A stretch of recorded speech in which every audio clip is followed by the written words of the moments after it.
primeiro tempo e com as alterações o clube foi caindo um pouco de rendimento. Como consertar esse rendimento para ele não cair no jogo da volta, que você não vai ter nem o Igor Bahia, nem o Edson, por suspensões, e também fala se o KFC ainda tem chance de vencer o ABC e se classificar. Boa noite a todos. E, na verdade, vamos lá. Você fez um 3 em 1 aí, né? 3 perguntas em uma só. Em relação, primeiro, ao jogo, realmente, primeiro tempo, o KFC é uma equipe difícil de se enfrentar. É uma equipe que coloca muitos jogadores à frente da linha da bola. Tem uma saída em construção ali, principalmente em segunda fase, que dificulta um pouquinho você pressionar, porque eles colocam muitos jogadores ali. Hoje eles colocaram, além dos 2 zagueiros, e em alguns momentos o lateral esquerdo, Carlos Júnior, entra para fazer uma saída 3, com os 2 volantes, que eles jogaram hoje com 2 volantes fixados, né? O Rafael e o Wellington Reis. Às vezes entrava o Reis e o Rafael andava um pouco mais o Carlos Júnior. Então essas mecânicas dificultam, e eles tinham fixados 2 jogadores por dentro ali, que era o Dieguinho fazendo mais o lado esquerdo e o Vitinho, que vinha da beirada para dentro para tentar causar um desequilíbrio ali e uma superioridade.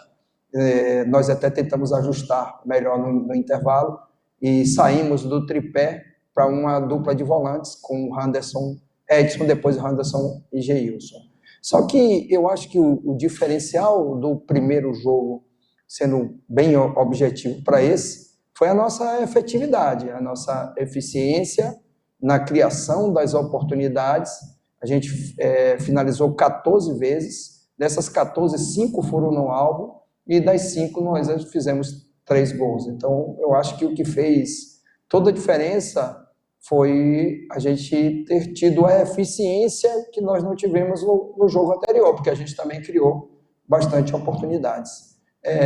Em relação ao segundo tempo, futebol tem algumas situações que acontecem que se cria uma ilusão de que o treinador tem um controle total do jogo. O futebol é um jogo de ação e reação. Um adversário que está perdendo de 3-0 não tem mais nada a perder num jogo de 180 minutos.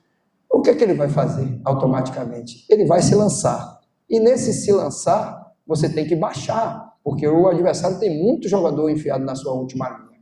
E foi isso que acabou acontecendo. A gente baixou, porque o adversário forçou a gente baixar.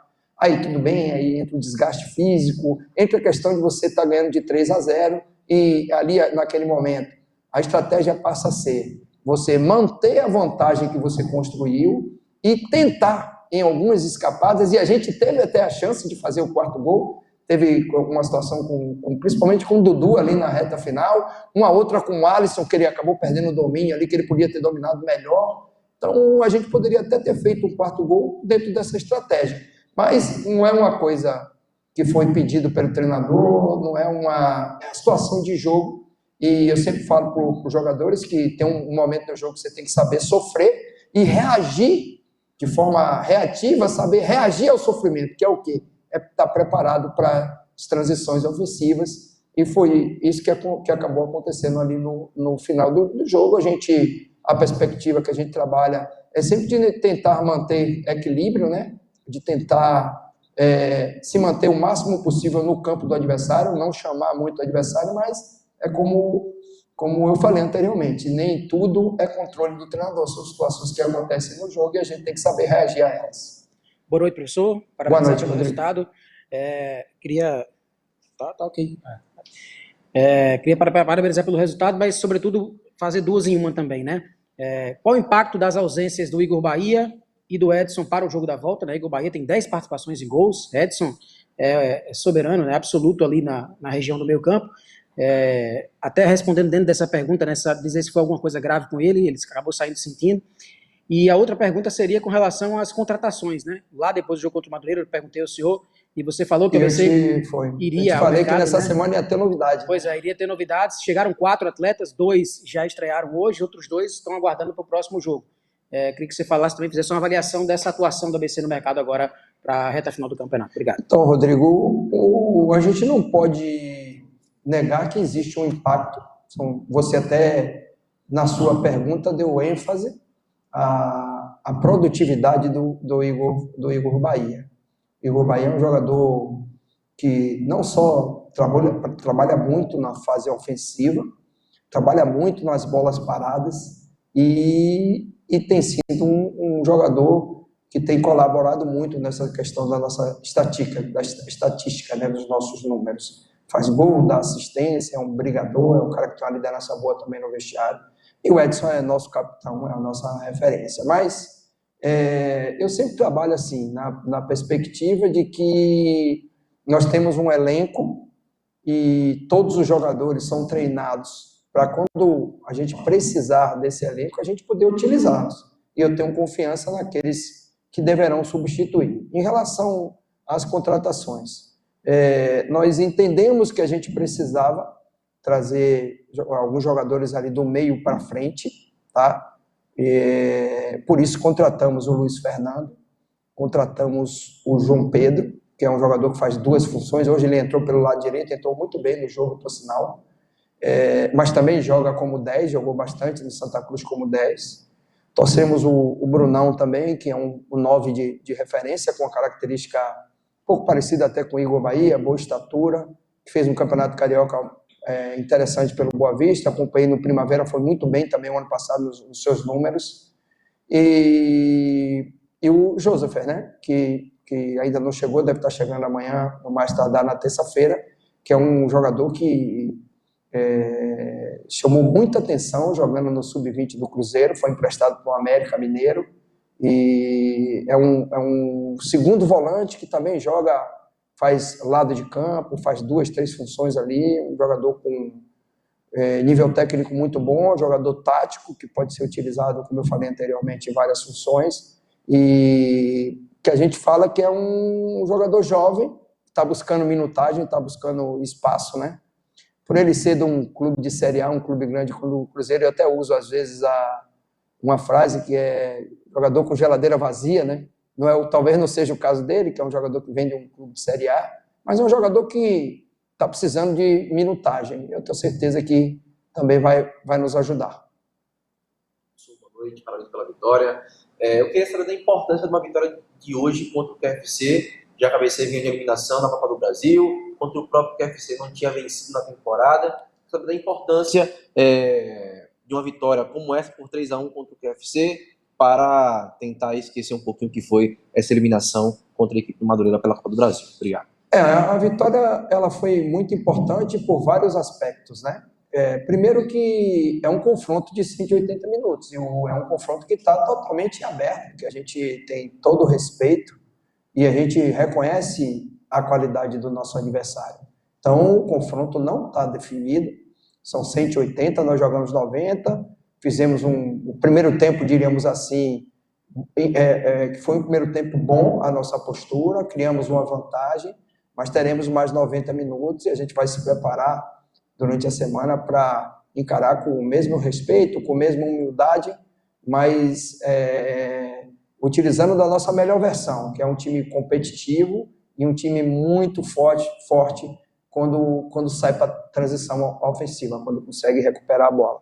Essa é a nossa essência, jogar um jogo mais direto, um jogo pouco propositivo, mas onde a gente sempre cria boas oportunidades, como foi hoje. Então, a vitória aumenta a nossa confiança, ameniza um pouco o sofrimento do nosso torcedor, que eu sei que a gente sofreu muito com a eliminação, em momento nenhum passou pelo nosso planejamento sair em primeira fase de Copa do Brasil, por vários aspectos, mas o futebol, a gente não tem nem muito tempo, quando a gente ganha, para ficar comemorando um resultado positivo, e também não dá para a gente ficar se lamentando muito, porque a gente não vai mudar o resultado que aconteceu lá em Conselheiro Galvão. O que a gente fez foi trabalhar com jogadores. O que é que a gente podia melhorar? Cobrar deles essa eficácia, essa eficiência em último terço, que hoje a gente já foi melhor, mesmo assim a gente ainda perdeu algumas oportunidades, mas já melhorou no aspecto estatístico aí, de número de finalizações e número de acerto, e os 3 gols que nós fizemos. Então, dentro dessa perspectiva da importância de você vencer para retomar, a vitória de hoje foi fundamental para a nossa sequência da temporada. É muito triste. Futebol não tem justiça, né? Ele é muito injusto. A gente, vendo o pós-jogo contra o Madureira lá, o ABC foi muito superior em todos os aspectos, criou mais oportunidade, o goleiro deles trabalhou mais, finalizou mais. O ABC foi praticamente melhor em tudo, mas o adversário foi mais eficiente. E aí não tem como você ficar se lamentando muito. É entender, levantar a cabeça e trabalhar, como a gente fez nessa semana, respeitando o adversário, mas entrando muito forte e fazendo um bom jogo que nos dá uma vantagem interessante para o próximo jogo.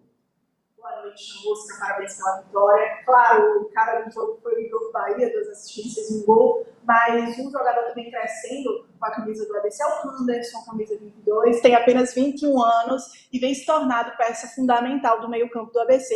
Qual a sua visão sobre o Anderson e sobre o crescimento dele nessa temporada 2026? Então, é um atleta que durante a pré-temporada não teve muitas oportunidades, mas ao longo do início do calendário de jogos oficiais, ele começou. Tem jogadores, às vezes, que isso é muito peculiar de cada atleta. Demora um pouco mais para ritmar, para performar na pré-temporada. Principalmente, a gente montou praticamente um elenco novo. O que eu conhecia do Anderson, estudei muito os jogos dele no ano passado, inclusive os clássicos que ele jogou, e foi muito bem. É um segundo volante que corre muito, que entrega muito. É um cara que tem a gente chama um bom arrasto, né? Quando ele recupera, ele consegue arrastar bem.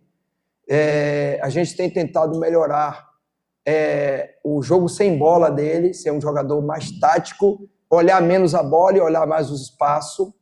A gente tem tentado melhorar a circulação. Hoje ele já conseguiu circular algumas bolas. Então, é um jogador que tem muito potencial e a gente está trabalhando o atleta para que ele possa evoluir mais ainda. Hoje ele fez um jogo muito bom.